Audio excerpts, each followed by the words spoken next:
What's up, family? Welcome back to the Stop Sinking Show, where we go from struggle to flow.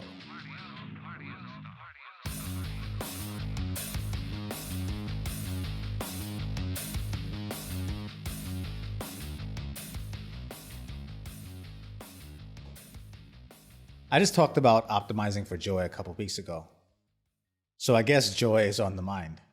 And while I said a lot of things worth going back and listening to that episode, there's something I guess I didn't get to.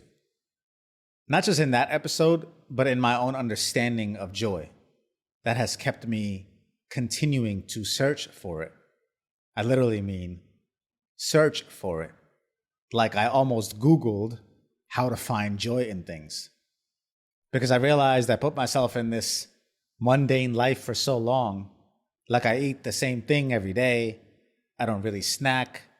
I don't have my guitar available to me for the past couple years. I don't really enjoy drinking and have spent most of my time alone. So the sources of joy that you would think people usually get joy from have been slimmed down in my life. I have almost forgotten what I find joy in and how to be joyful. I don't remember the last time I felt it. I found myself in a depressive state more than I find myself in an uplifted one over the past couple of years. Of course, there are moments I forget everything. Of course, there's moments of laughter and peace. But they're so far and few between that I'm afraid I'm making my new home this melancholy state. Then I am the opposite. And even those few moments where I forget everything make everything coming back to home feel even more painful. And Susan Cain would tell you some of us just have a melancholy affect, almost as if we see the world through this bittersweet lens. So I'm not exactly trying to judge myself harshly for it, but I also want the sweetness with the bitter. I want the joy. So I go searching for it, like it's something I will find. And I've acknowledged in Optimize for Joy's episode that joy isn't something you stumble upon. It's not something that you find. It's something that you create. So the question that remained was, how do I create it? And after my meditation session the other day, where I thought to Google and look to find joy, I had the following thought that I think brings to light my own issue with why joy feels so elusive to me, while also pointing at and hinting at where joy might come from. What my intuition confirmed for me is that joy is not going to be found on Google, and it isn't necessarily far away from me either to go trek for. That joy isn't something that you achieve. You don't earn it, you don't buy it, you don't pursue it and then claim it. The key to joy is that you allow it, that you actually allow it to exist. You allow it to come forth. You allow it to be present in all the seemingly mundane things that you do. That the only thing that keeps joy away, the only thing that makes it feel like this rare, elusive thing, is that I allow for it to be overpowered by everything else. That's a constant worrying, ruminating, and all the other negative thoughts I'm more used to having actually drown out the joy. That it's there just as available as every other state for me to grab. But that I actually allow for the other states more than I allow for joy. So I just don't experience it as much because I'm not allowing myself to feel it. Because I don't expect to feel it. Because I put roadblocks in front of it, like I must earn it or something, or be worthy of it or something. And if and when it does come, or I find myself in joy, I allow it to slip away because I don't feel deserving of it, that I haven't earned it or haven't done anything to warrant it.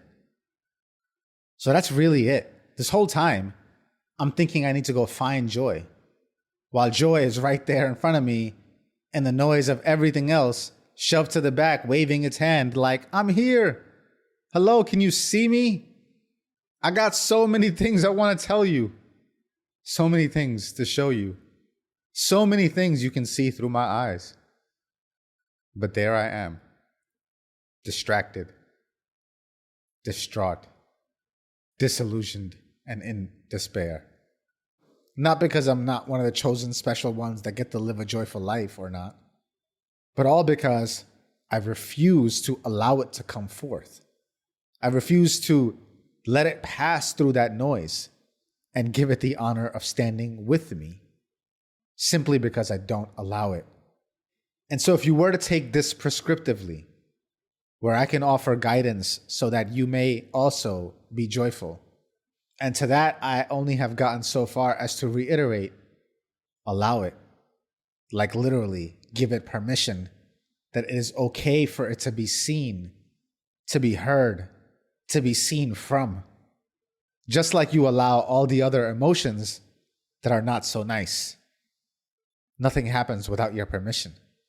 And you might not buy into the fact that you allow for your sadness or for your loathing, for your worry, for your anxiety. So how can you then accept you allow joy in addition to those? And to that I'll ask, if you are not allowing those things, then who is? Will you blame circumstance? Will you chalk up your wretched existence to something outside of yourself? To Kismet? To God? And if so, here's what I want you to try. I want you to tell 5 to 10 people why you feel the way you feel daily. And hear yourself when you do it. And then ask yourself, no matter the validation you received or the sympathy you garnered, because you will, we get more support in our society for places we are wounded than for the places we are healed. We're more apt to find camaraderie among those who share our tears than amongst those who share our joy. Because most people are under the same illusion that joy must be found, and it finds the lucky and few. So ask yourself, after you hear yourself telling people, regardless of the validation you receive, did it feel good to hear yourself point at something outside of yourself as the reason you are here and feeling what you are? Did you make yourself feel proud of yourself? Did you feel powerful? No matter how many head nods and hugs you received, just hear yourself when you are trying to tell your story. Did you feel like you are honoring the agency God has given to you in your life? And what do you think would happen to the world if we all found ourselves in your shoes, not living our full existence because of the maybe very real and legitimate external pressures, but not reined in by you because you let go of that agency? Do you think the potential of the world would expand or contract if we all did that? What do you think is happening to you then? I may not find it very easy to be joyful as I find it to be anxious, because I have practiced anxiety more. I have practiced worry more. I have practiced disassociating more. But that doesn't mean joy has abandoned me. It's still there, waiting to be noticed, waiting to be picked, waiting to be practiced, waiting to be lived from. As long as you grant it the same validity and space that you allow for all the other emotions, as long as you empower it with the same right and dignity that you extend to all the other parts of you to exist, as long as you honor and trust its presence the same as you do all others.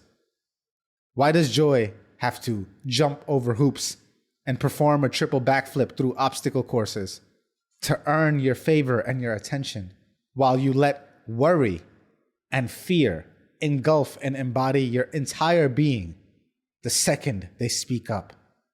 Why do you feel like joy must earn twice the merit to be valid, while the negativity elbows itself into center stage? If you want more joy, it's already here for you, waiting for you to put down all the qualification steps, all the hard-earned license and sanctions you think it needs to earn, and just allow yourself to feel like, quite literally, be joyful for no damn reason. Joy is the infallible evidence of the presence of God. And God isn't found. He just is. And anytime you want to turn to Him, there are no doors to open or rooms you must enter. Joy is God, and God is joy. And as soon as you let Him in and allow it, joy will embrace you and color everything divine. I love you, family. Stay true always. I'll see you on the next show.